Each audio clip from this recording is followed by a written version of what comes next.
memberikan cerita tentang usahawan, khususnya kepada usahawan wanita dalam membina perniagaan dan juga kerjaya.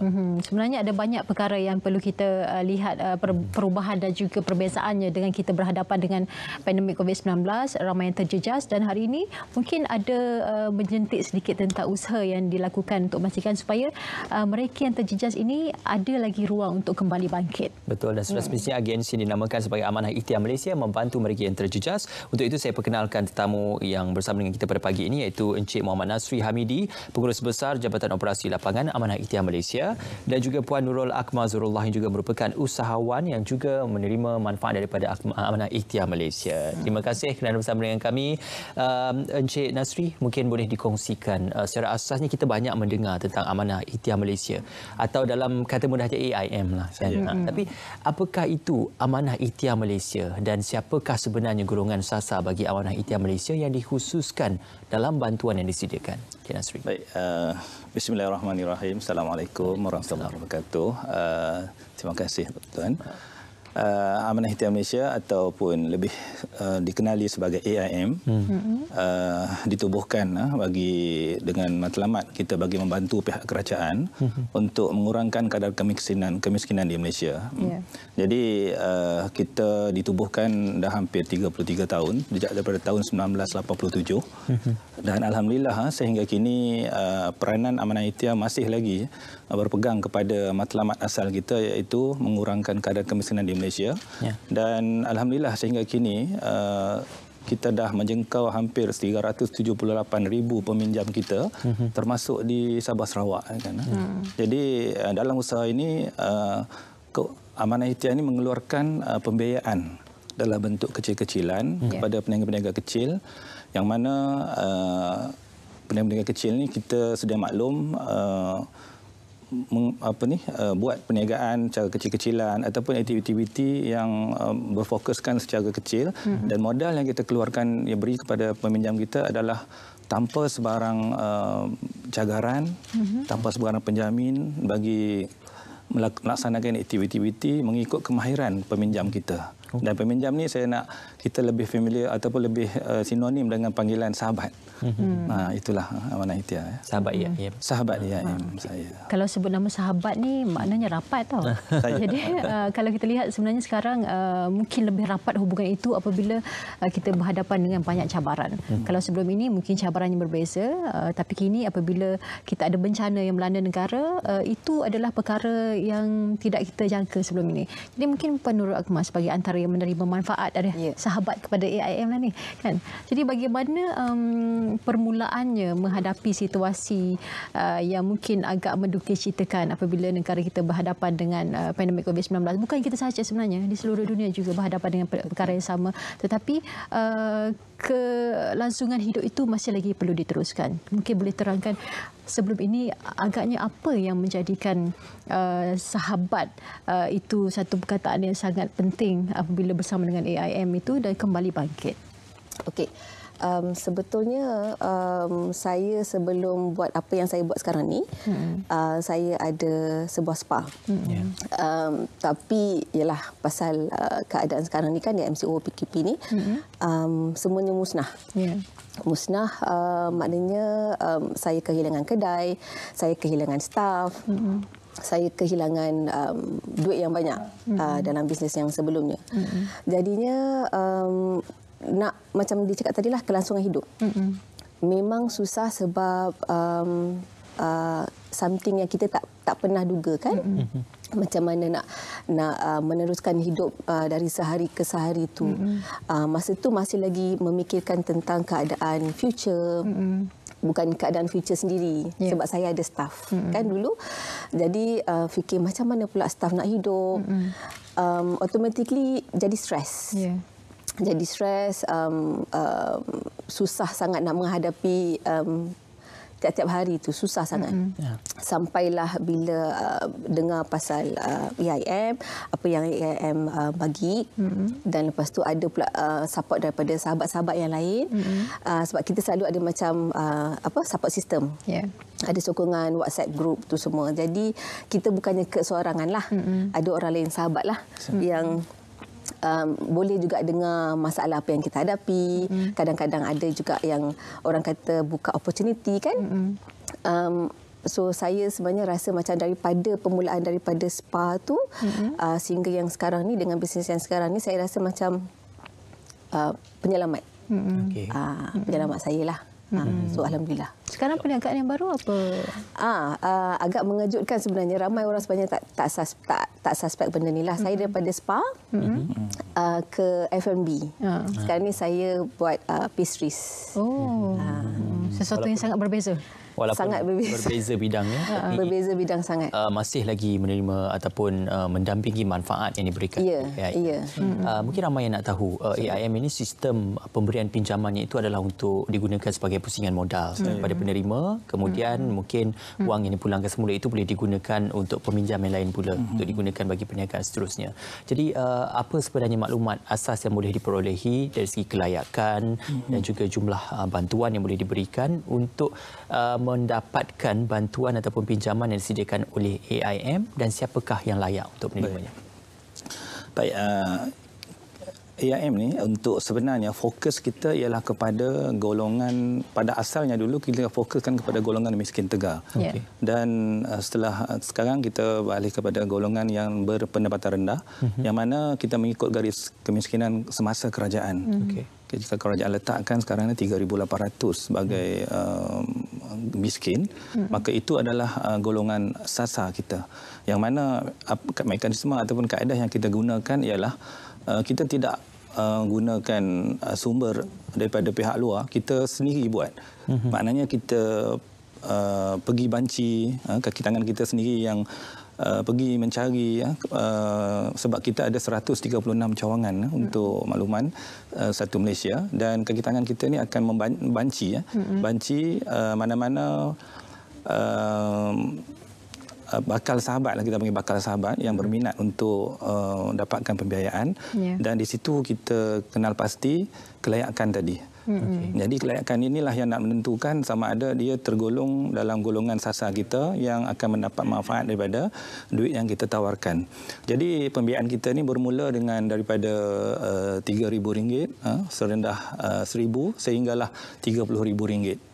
Jadi permulaannya memang selalunya kita tidak tawarkan yang tinggi lah, sebab ini kita nak mendidik supaya bakal peminjam kita ataupun sahabat tadi biasa dengan berhutang, sebab kita semua sedia maklum golongan sasar kita ni bukanlah orang yang nak ke depan. Kadang-kadang malahan kita terpaksa berjumpa, kita galakkan dia orang meminjam, sebab kita sedia maklum selagi lagi miskin individu orang tersebut, maka lagi tak nak buat hutang. Jadi proses awal kita ialah kita nak meyakinkan, insya-Allah dengan pembiayaan yang kita tawarkan tanpa cagaran, tanpa penjamin tadi, dengan satu kaedah disiplin yang kita beri supaya pembiayaan tadi digunakan dengan sebaik mungkin. Sebab tu kita dalam AIM, selepas kita keluarkan pembiayaan, maka pemantauan kita berterusan. Bukan kita bagi saja pembiayaan dan kita tunggu dapat balik pulangan bayaran balik, tidak. Setelah kita bagi, kita pergi tengok, sebelum kita bagi pun kita pergi tengok apa projek aktiviti yang nak dibuat, sebab aktiviti ini tidak kita khususkan, kita ikut kemahiran apa yang bakal meminjam tadi ada. Jadi setelah kita bagi modal, kita pergi tengok tempat dia, perjalanannya, projeknya tadi, bayar baliknya kita pantau, bagi kita memastikan bahawa matlamat asal kita bagi modal, kita bukan sekadar nak balik duit kita, tetapi kita nak supaya bakal peminjam kita ataupun sahabat kita tadi capai matlamat kita, iaitu bantu keluarga keluar daripada belenggu kemiskinan. Jadi untuk pembiayaan ni sebenarnya kita ada 2-3 jenis skim pembiayaan kita lah. Tapi keutamaan kita ialah kepada pembiayaan ekonomi. Kita ada pembiayaan ekonomi, kita ada pembiayaan bestari untuk pendidikan, dan kita juga ada pembiayaan sejahtera yang mana untuk pelbagai guna.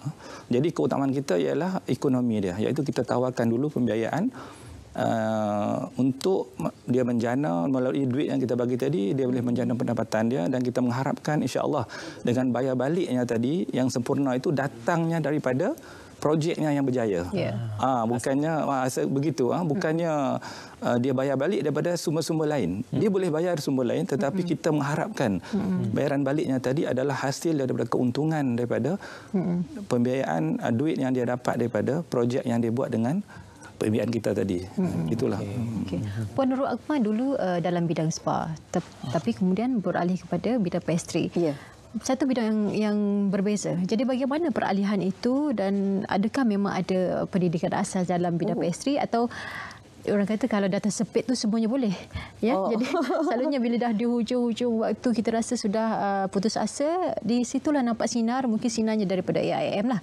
Tetapi bagaimana bangkit dari kegagalan ataupun situasi itu dengan wujudnya pastry ini pula? Okey, sebetulnya saya tak ada pengalaman memasak, baking langsung. Kosong. Kali pertama dan kali terakhir saya bake pada umur 15 tahun. Kelas kemahiran hidup tingkatan 3. Itu kali pertama dan kali terakhir. Memanglah orang kata kalau dah tersepit tu semua boleh jadi. Betul juga. Yang tu pun betul juga. Tapi saya selalu percaya dia ikut apa yang kita ada dekat mental lah. Kalau kita persisten, kita nak cuba ubah, nak cuba buat sesuatu, kadang-kadang mungkin kita ni tak ada pengalaman, tak ada education dalam bidang yang kita buat tu kan. Tapi sebab keyakinan, buat research, tengok banyak kan platform sekarang, ada YouTube, ada Pinterest, macam-macam boleh belajar. So buat je lah. Macam saya daripada mula pun saya ambil masa, kalau ikutkan boleh tahan lama jugalah daripada transition daripada spa. Kita habis tutup spa pada bulan 6, hujung bulan 6. Dan lepas tu saya ambil masa dalam tempoh hampir 1 bulan. Hampir 1 bulan untuk cuba sesuatu yang baru. Dan saya ingat lagi, kalau ikutkan saya pun diperkenalkan oleh saya punya cousin. Saya kebetulan family memang pandai masak. Memang tahu jual beli makanan macam itulah. Jadi dia ajar, dia kata saya ajar. I will teach you how to make. You cubalah buat sendiri. Lepas tu you nak buat apa, you buatlah. Dan lepas tu saya ada masa dalam 1 minggu untuk buat research pasal pastry tu kan. Cukup dalam masa 1 minggu tu, hari Ahad minggu depannya saya belajar dengan dia. Besok tu hari Isnin tu saya buat. Hari Rabu saya dapat jual 1 daripada yang saya mula cuba buat untuk dalam 6 ke 8 biji tu, yang jadi 1, itulah yang saya jual. Bermula daripada 1, sekarang ni sudah pun beribu. Sekarang insya-Allah. Alhamdulillah. Insya-Allah. Ada juga yang bertanya, adakah bantuan ataupun sahabat AIM ini hanya dikhususkan untuk golongan wanita dan juga golongan yang dikategorikan miskin, ataupun contohnya dalam pandemik ketika ini ramai yang kehilangan pekerjaan, mungkin daripada M40 jatuh ke golongan P40. Jadi adakah kategori mereka yang kehilangan pekerjaan dan juga menganggur disebabkan pandemik layak untuk memohon bantuan AIM? Baik. Sebenarnya kita dalam AIM ni, kita tidak mengkhususkan pembiayaan kita hanya kepada wanita atau perempuan kan. Sebenarnya pada peringkat awal kita dulu memang kita buka pembiayaan ni kepada wanita dan juga lelaki. Tetapi setelah agak 2-3 tahun kita buka dulu, bayaran balik daripada kaum lelaki ni agak kurang disebabkan komitmen untuk hadir. Sebab untuk makluman, untuk Amanah Ikhtiar ni setiap kali kita bayar balik, kita adakan perjumpaan untuk bayar balik tadi. Jadi di situ setelah kita tengok dari segi komitmen lelaki ni, kadang-kadang dia banyak kerja luar kan. Wanita ni pada ketika dulu banyak ada masa untuk datang perjumpaan tadi, bayar dan sebagainya. Jadi setelah pada itu kita hanya buka untuk kepada kaum wanita sahaja. Walaupun kita masih lagi ada peminjam lelaki ataupun sahabat lelaki kita, tapi tak ramai lah. Kita masih ada di Kuala Lumpur ni masih ada kan. Baik, jadi sehinggalah sekarang ni kita dah stop lah ataupun kita dah berhenti mengambil sahabat lelaki, cuma kita kekalkan yang sedia ada, yang ada lebih kurang 100 orang saja daripada 378,000 peminjam kita tadi ada kan. Baik, jadi berbalik kepada soalan tadi, sebenarnya ketika bancian yang kita buat, pada ketika itulah yang nak memastikan sama ada dia layak atau tidak. Jadi kalau sebelum ni dia berada dalam M40, tiba dia hilang pekerjaan, dia jatuh kepada B40, maka ketika kita banci tadi, maka dia adalah golongan yang termasuk dalam golongan sasar kita.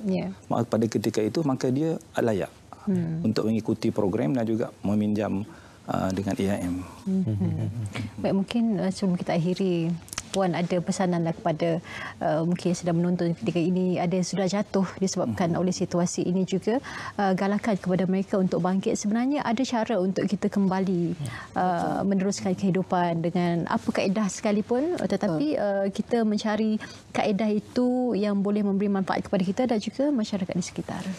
Okey, saya rasa bukan saya saja, ramai sebenarnya yang terkesan dengan keadaan sekarang ni. Dan ramai juga yang rasa macam buntu, tak tahu mana nak pergi, tak tahu macam mana cara untuk bangkit, untuk ubah keadaan yang dia sedang lalui sekarang dan juga keadaan family, kan? Jadi saya rasa yang paling penting sekali adalah niat kita tu. Niat dan kesungguhan. Kadang-kadang benda tu ada depan mata kita je. Ada dalam tangan kita je. Cuma kita perlu fikir apa next step.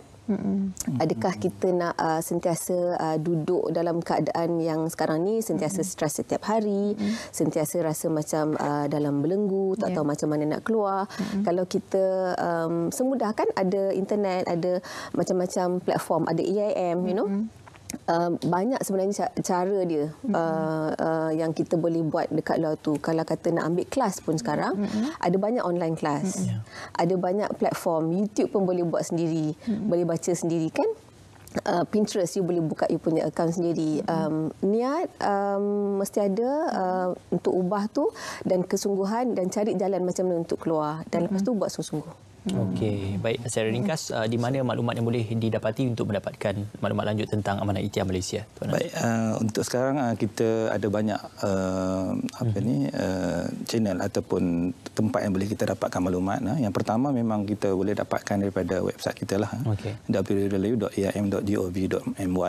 Dalam masa juga kita juga ada AIM, juga ada Instagram, yang mana insya-Allah mana-mana yang belum menyertai AIM, yang berminat, yang mungkin sedang mencari tempat yang sesuai untuk dapatkan pembiayaan mudah dan sebagainya, maka datanglah kepada AIM. Dan saya juga nak menyelitkan tentang pakej rangsangan yang kita buat dalam keadaan pandemik sekarang ni. Kan, yang mana sahabat-sahabat di luar sana, janganlah risau, janganlah runsing bila kita menyertai AIM. Bila kita ada masalah yang kita tak dapat nak bayar balik, jangan diam kan, datang kepada kita. Yang mana sekarang ni kita ada kita boleh tawarkan penangguhan bayar balik kepada sahabat-sahabat kita, bukan saja sekali atau dua kali, malahan kita dah bawa sampai ke 3 kali penangguhan. Yang mana maksimum penangguhan tadi adalah sehingga 12 bulan. InsyaAllah. Jadi insyaAllah boleh membantu semuanya yang ataupun terlibat. Terima kasih Encik Muhammad Nasri Hamidi, Pengurus Besar Jabatan Operasi Lapangan Amanah Ikhtiar Malaysia AIM, dan juga Puan Nurul Akmal Zurullah yang juga merupakan penerima manfaat bagi Amanah Ikhtiar Malaysia.